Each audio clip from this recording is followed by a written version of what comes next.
일을 예언하다. 여러분께 말씀드렸듯이 4장 이후부터의 이적 사건에서는 엘리사가 엘리야를 계승한 선지자임을 입증하는 이적들을 기록하고 있다. 이 관점을 놓지 말아야만 합니다.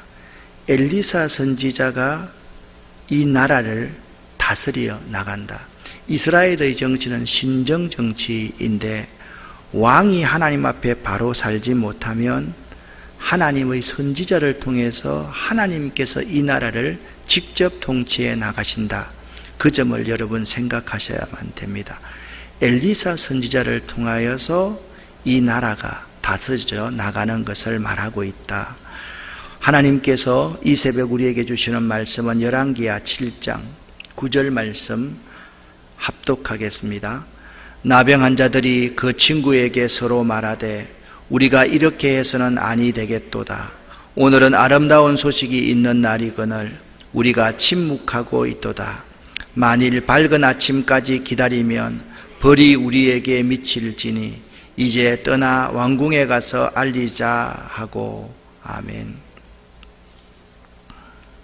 하나님께서 엘리사 선지자를 붙들려고 했던 아람 나라의 군사들의 눈을 어둡게 했습니다.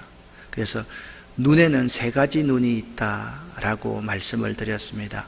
환경과 여건만을 보는 눈이 있고요, 게하시의 눈입니다. 보지 못하는 눈이 있습니다. 엘리사가 저들의 눈을 어둡게 하소서 하니까 보지 못하고 그들이 굴비 엮듯이 따라와서 적군의 진영인 사마리아 성까지 다 와 있는 아람 나라 군사들의 눈입니다. 그리고 믿음으로 바라보는 엘리야의 눈이 있다라고 말씀을 드렸습니다. 그들 모두가, 아람 군사 모두가 다 눈이 멀어서 사마리아 성까지 들어와 있었습니다. 완전한 승리를 이룬 것이지요. 이스라엘 왕이 엘리사 선지자에게 말합니다. 이들을 어찌하오리까? 이들을 죽이리까? 엘리사가 말을 합니다. 죽이지 마십시오. 잘 먹여서 그들의 나라로 돌려보내십시오 라고 엘리사 선지자가 말을 합니다. 그 아람의 부대가 다시는 이스라엘 땅에 들어오지 못하게 만들었습니다. 시간이 지나서 아람 나라가 이 베풀어준 은혜를 다시 깨닫지 못하고 있는 모습이 24절에 나옵니다. 이후에 아람 왕 벤하닷이 그의 온 군대를 모아 올라와서 사마리아를 또 포위하고 전쟁을 하자라고 말을 하는 겁니다. 여기 벤하닷이라는 이름이 여러분 친숙하지 않습니까? 엘리야 선지자가 그의 사역을 마치기 전에 하나님께서 호렙산에 엘리야에게 나타나셨습니다. 하나님께서 있잖아요, 태풍 가운데도 계시지 아니하고 지진 가운데도 계시지 아니하고 큰 소리 가운데도 계시지 않고 세미한 음성으로 엘리야에게 말을 하셨습니다. 너는 세 가지의 사명이 있다. 첫 번째, 아람 왕 벤하닷에게 기름을 부어서 아람의 왕으로 삼고, 아람 나라는 이스라엘을 심판하는 하나님의 도구입니다. 두 번째, 오므리 왕족, 그러니까 아합과 이세벨 정권을 심판할 예후에게 기름을 부어서 이스라엘 왕으로 삼아라. 그리고 너 뒤를 이어서 선지자가 될 엘리사에게 기름을 부어서 선지자로 삼아라. 이 사역을 마지막으로 엘리야의 시대를 마감하고 엘리사의 시대가 시작되었습니다. 지금 6장 24절 말씀을 보니까 이후에 아람 왕 벤하닷이 그의 온 군대를 모아 올라와서 사마리아를 에워쌌다라고 말했습니다. 여러분, 아람의 모든 군사들을 죽이지 않고 다 하나님의 사람 엘리사를 통해서 돌려보냈는데 세월이 지나자 그 은혜를 잊고 있는 모습을 볼 수가 있습니다. 아람 나라가 어디입니까? 아람 나라가 제일 위쪽에 있는 부분인데, 이 아람 나라가 이스라엘 한복판, 이스라엘의 수도 사마리아까지 지금 침공에 들어와서 사마리아 성을 에워싸고 있는 것입니다. 은혜를 모르는 자들의 모습을 봅니다. 보통 사람들은요, 은혜를 모릅니다. 우리 믿는 자라고 하면서도 하나님의 은혜를 모르고요, 도움는 자의 은혜를 모르고 근의를 준 자의 은혜를 모르는 사람들이 있습니다. 그런 사람이면 원망하고 불평하지 말고, 하나님 내 눈을 뜨게 도와주시옵소서, 내 눈을 열어주시옵소서라고 기도를 해야만 됩니다. 자, 베나닷의 포위가 장기화되자, 아람 나라의 포위가 장기가 되자 사마리아 성 안에 기근이 발생하기 시작합니다. 오늘 우리 개역 개정 사판이 좀 어렵기 때문에 세 번역을 주로 여러분과 함께 읽도록 하겠습니다. 자, 아람의 베나닷의 군사가 사마리아 성을 포위하니까 사마리아 성 안에 먹거리가 떨어졌습니다. 그래서 참 가격이, 물가가 폭등하기 시작했습니다. 그리고 물가가 아무리 폭등하고 돈이 있어도 먹을 거리를 전혀 찾을 수가 없는 그러한 지경까지 이르렀습니다. 이스라엘 왕이 그 성을 지나갈 때에 한 여인이 와서 이렇게 말합니다. 내 주 왕이여, 우리를 도우소서, 나를 도우소서라고 말을 합니다. 왕이 퉁명스럽게 쏘아붙입니다. 내가 하나님이냐? 내가 이런 상황에서 무엇으로 너를 도울 수 있다는 말이냐? 그리고 할 말이 무엇이냐? 라고 말을 하니까 제가 한 가지 간청이 있습니다. 뭔데? 어제는 너무 배가 고파서 이웃집 여인이 자기 아이를 잡아먹었는데 내일은 우리 아들 잡아먹겠다고 그렇게 말을 합니다. 그래서 내 아들을 숨겼습니다. 좀 도와주십시오. 왕이 그 말을 들으니까 정말 의의가 없습니다. 그래서 자기 옷을 찢었습니다. 왕이 지금 굵은 베옷을 입고 있습니다. 왕이 뿔이 하늘까지 났습니다. 이 모든 것의 원인이 엘리사 저놈 때문이야. 내가 엘리사를 반드시 죽일 것이다. 그리고 왕은 모든 책임을 자기에게 돌리지 아니하고 엘리사 선지자에게 돌리고 있습니다. 31절 말씀입니다. 왕이 이르되 사밧의 아들 엘리사의 머리가 오늘 그 몸에 붙어 있으면 하나님이 내게 벌 위에 벌을 내리실지로다 하니라. 그때 엘리사가 자기 집에서 그 성의 장로들과 함께 앉아 있는데 이스라엘 왕이 엘리사를 죽이려고 사람을 보내었습니다. 그랬더니 엘리사가 그것을 알고 그를 들여보내지 말아라, 나를 잘 지켜라, 그렇게 말하고 있습니다. 엘리사가 아직 장로들과 말하고 있는데 왕의 심부름꾼이 와서 왕의 말을 전달합니다. 이 재앙은 여호와께서 내리신 것이요 내가 어찌 여호와께 더 기대할 수 있겠소? 라고 말을 하면서 또 모든 책임을 엘리사에게 다 돌리고 있는 모습을 볼 수가 있습니다.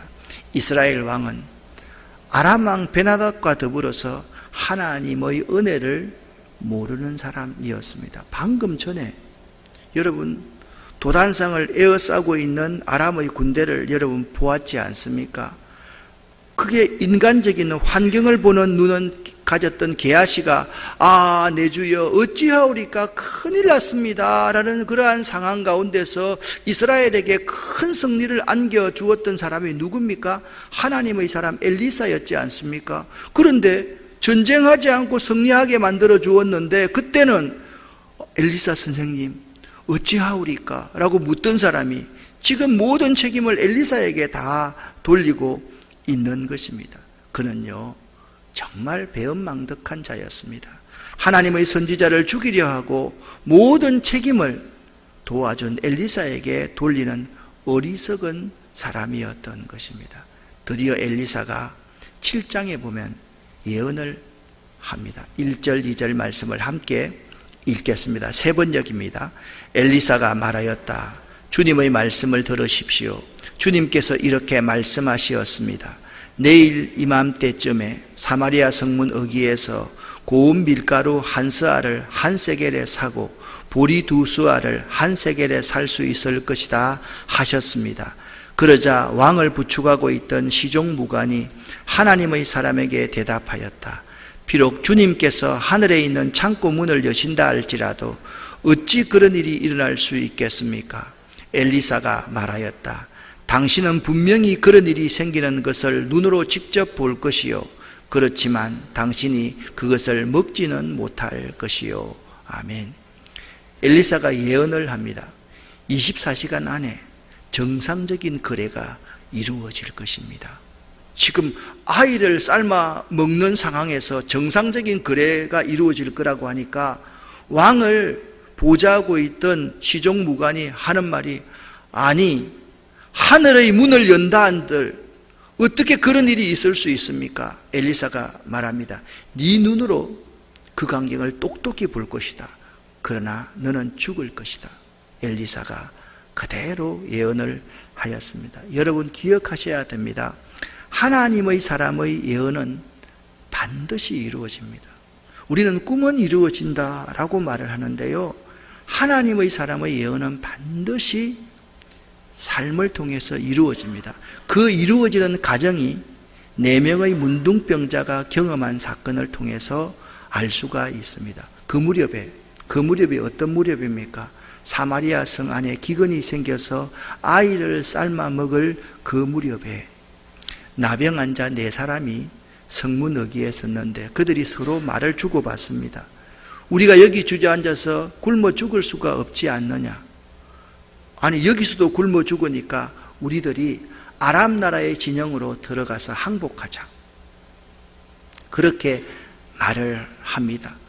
그리하여서 그들이 함께 일어나서 이왕 죽는 거 아람 나라에 들어가서 좀 실컷 먹기나 하고 죽자. 근데 여러분, 이들이 얼마나 어리석은 결정을 했는지 모릅니다.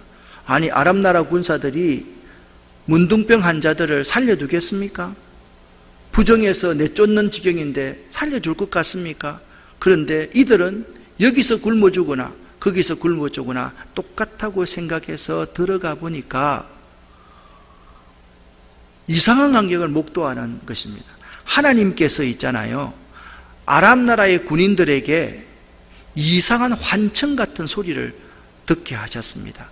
병거 소리와 군마 소리와 큰 군대가 쳐들어오는 소리를 아람 나라 귀에다가 다 들리게 하니까 그들이 이스라엘 왕이 우리를 기습해 온다라고 생각하고 모든 것을 버리고 목숨을 위해서 다 도망해버리고 그들의 진영이 텅텅 비어있는 상황이라는 사실을 그들 스스로가 목도한 겁니다. 누가요?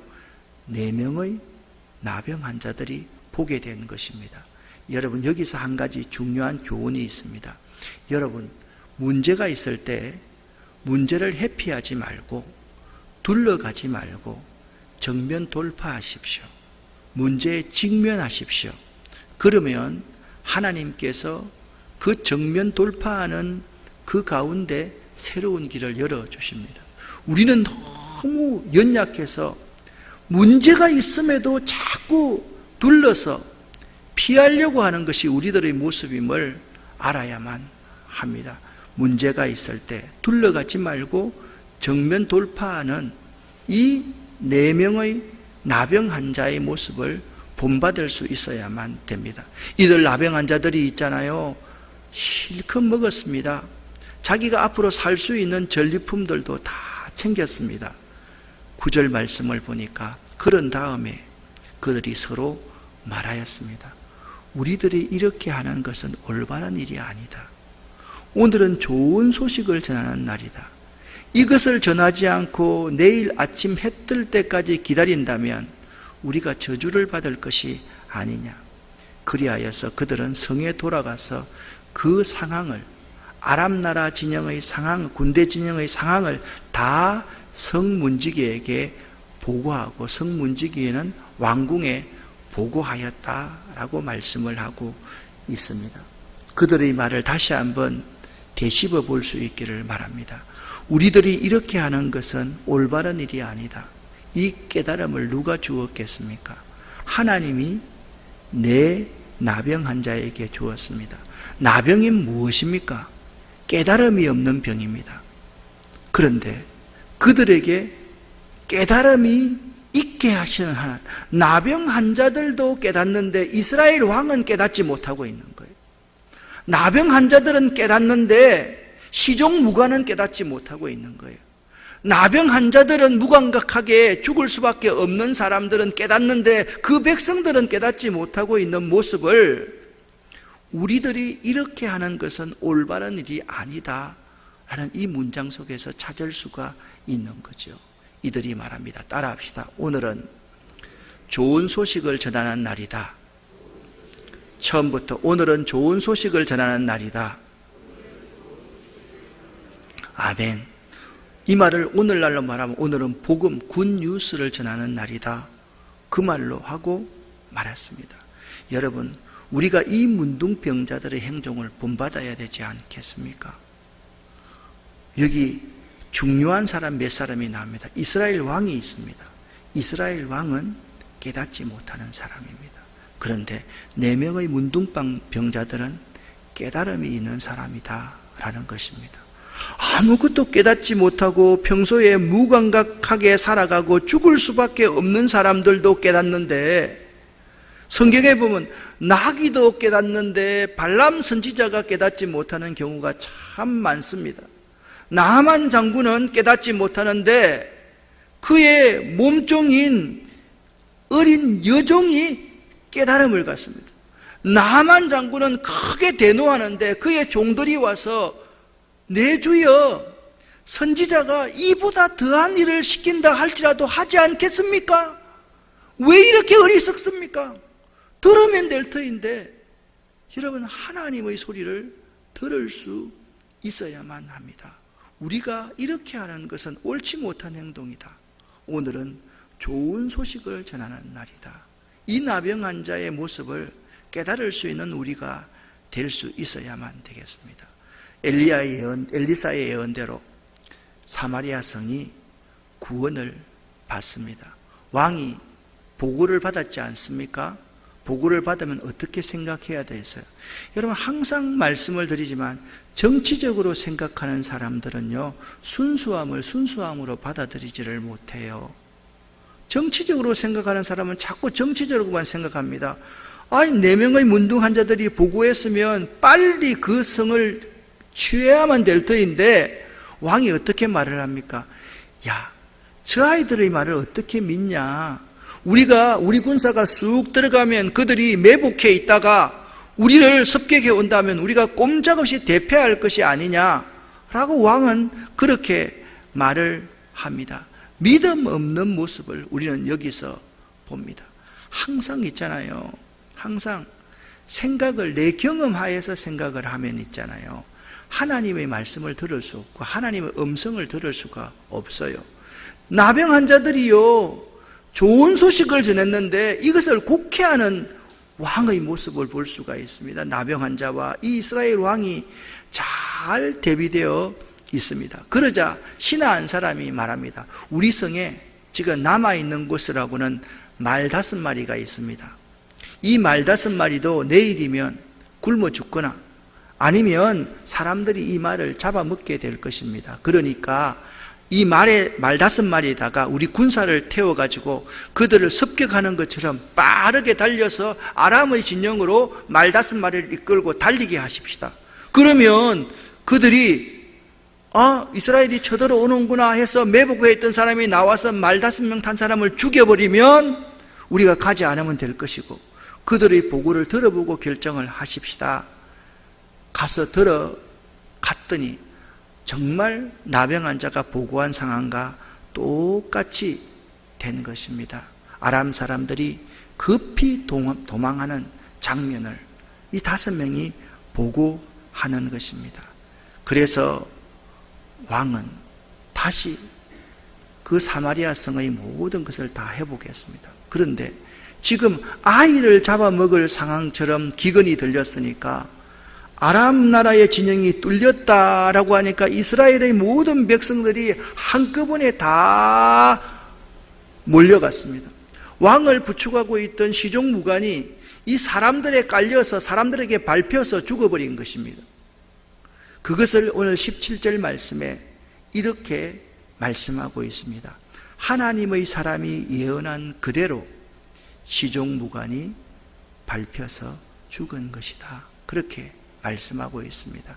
하나님의 사람이 예언한 그대로 그가 죽은 것이다 라고 말했습니다. 그러면서 이 열왕기하의 기자는 이렇게 덧붙이고 있습니다. 그렇게 사람들에게 발표 죽은 그 사람은 어떤 사람이냐? 하나님의 사람에게 비록 하나님께서 하늘에 있는 창고의 문을 여신다 할지라도 어찌 이런 일이 일어날 수 있겠느냐고 대들었던 사람이었습니다. 큰 소리친 사람이었습니다. 그래서 엘리사가 말하기를 당신은 분명히 그런 일이 생기는 것을 직접 눈으로 볼 것이요, 그렇지만 당신은 그것을 먹지 못하고 죽을 것입니다 라는 그 예언이 그대로 이루어졌습니다.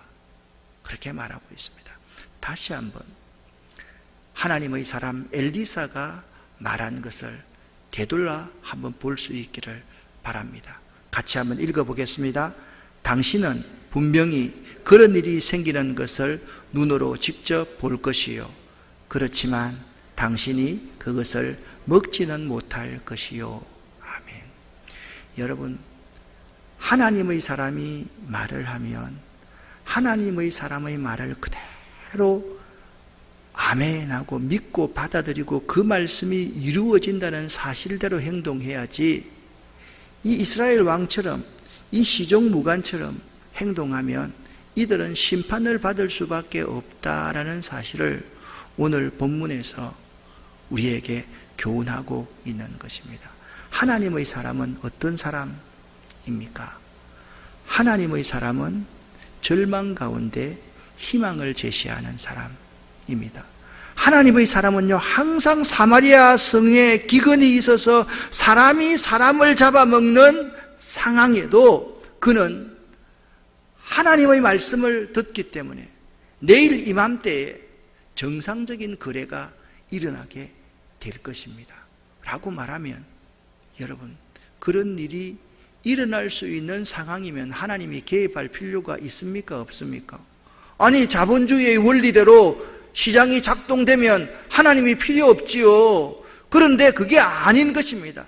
불가능한 상황 속에서 하나님께서 회복시켜 주겠다라고 하면 여러분과 제가 어떻게 고백해야 됩니까? 아멘, 믿습니다.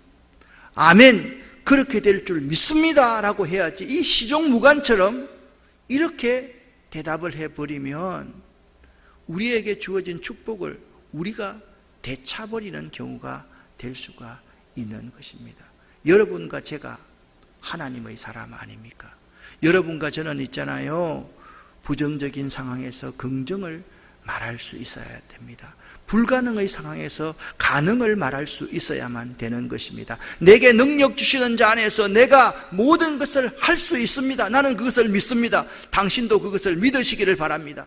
할 수 있거든이 무슨 말이냐? 믿는 자에게는 능치 못할 일이 없는 줄을 내가 믿습니다 라고 고백할 수 있는 여러분과 제가 되어야지, 우리가 이스라엘 왕처럼 정치적으로 생각하고 내 경험으로 생각하면 우리 주변의 상황도 더욱더 그렇게 받게 될 수가 없다라는 사실입니다. 여러분과 제가 하나님의 사람이라고 하면 항상 희망을 제시할 수 있기를 예수 이름으로 간절히 축원합니다. 하나님의 사람은요, 희망을 향해 나아가는 사람임을 우리에게 보여주고 있습니다. 사랑하는 성도 여러분, 지금 오늘 본문에서는 있잖아요, 하나님의 사람의 역할에 대해서 우리에게 잘 말해주고 있습니다. 하나님의 사람은 하나님께서 입술에 주시는 그 말씀을 그대로 전하는 사람입니다. 하나님의 사람이 전하는 말씀은 하나님의 말씀입니다. 그렇기 때문에 하나님의 말씀은 반드시 이루어진다, 그 사실을 믿고 하나님께서 여러분의 상황 가운데 말씀하시면 아멘, 그렇게 될 줄 믿습니다 라고 고백할 수 있는 여러분 되시기를 예수 이름으로 간절히 축원합니다. 기도하겠습니다. 살아계신 아버지 하나님, 감사합니다. 오늘도 예수의 보혈을 저희들과 저희들의 허리에서 난 자녀 손들에게 덮어주시옵소서. 오늘도 예수의 보혈을 우리들의 꿈과 우리의 사업과 우리의 직장과 우리의 일터에 예수의 보혈로 덮어 주시옵소서. 이 시간 기도할 때 하나님 함께하여 주시옵소서. 오늘 오전 8시경에 우리 최은기 집사님 수술하십니다. 하나님, 아들을 불쌍히 여기시고 긍휼히 여겨 주시옵소서. 오늘 오후 1시 이후에 우리 배성한 안수 집사님 수술하십니다. 하나님께서 그 아들을 고쳐 주시옵소서. 하나님, 기도 제목이 많이 있습니다. 이런 와중에 우리 한 사람 한 사람이 이스라엘의 왕처럼, 아람 왕 베나다처럼, 시종 무관처럼 은혜를 모르는 자들 되지 않도록 도와주시옵소서. 잘 깨달아서 오늘은 좋은 소식을 전하는 날입니다. 이 복음을 전할 수 있는 저희가 되기를 원합니다. 예수 그리스도 이름으로 축복하옵고 간절히 기도 올립니다. 아멘.